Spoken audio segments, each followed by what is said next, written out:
Residence degli Ulivi, l'incanto della natura per chi vive in città. Telefono 0962 96 4192 348 01 17 609.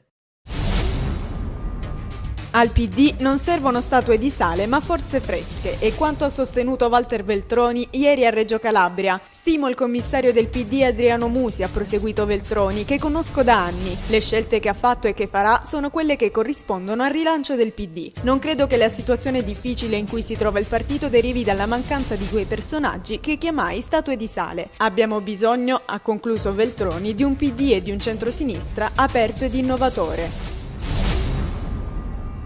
Ieri pomeriggio centinaia di precari della scuola in piazza 11 settembre davanti alla sede della prefettura di Cosenza per protestare contro i tagli del ministro dell'istruzione Maria Stella Gelmini. Alla manifestazione ha partecipato anche il segretario nazionale della FLC-CGIL Luigi Rossi. Giovedì una delegazione dovrebbe incontrare l'assessore regionale alla cultura Mario Caligiuri.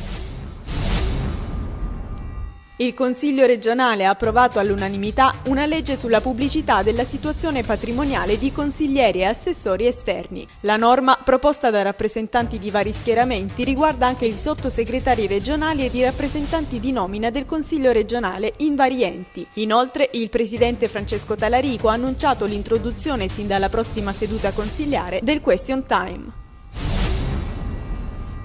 Gli alunni italiani da una parte e quelli stranieri da un'altra è quanto accaduto ieri in una scuola di Falerna, nel Catanzarese. A denunciare il fatto un uomo marocchino residente in Calabria da 3 anni, dopo il racconto della figlioletta di 6 anni che avrebbe voluto sedersi al banco con la sua amichetta del cuore. Triste episodio che ha spinto l'uomo a segnalare l'accaduto al comune di Falerna.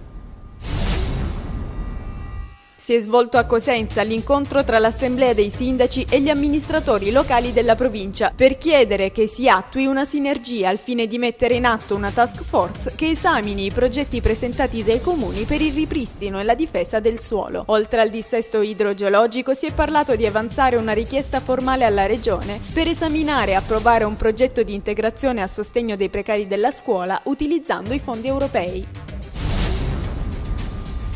Presentato ieri a Crotone in occasione dell'avvio dell'anno scolastico il laboratorio dei valori. A questo autentico manifesto l'amministrazione comunale ha invitato a partecipare le scuole, le associazioni e i media. Il laboratorio nasce dall'adesione del comune al coordinamento degli enti locali per l'istituzione di un centro studi per la pace e la cooperazione internazionale in città.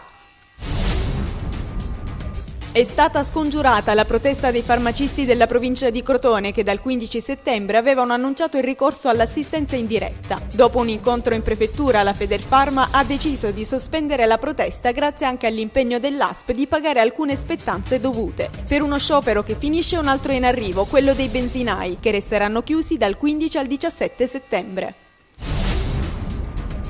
Si terrà oggi la finale del torneo mondiale Magna Grecia di calcio a 5 dedicato alle forze dell'ordine, promosso dal gruppo sportivo dell'UGL Polizia di Stato di Crotone. Ad accompagnare la manifestazione l'arrivo della Coppa vinta nella Champions League dal Milan nel 2007 ad Atene, che è stata esposta prima in questura, poi nella sede della Cofinas ed infine alla Lega Navale. Hanno partecipato al torneo 300 atleti provenienti da tutta Italia ed anche dalla Polonia e dall'Ungheria.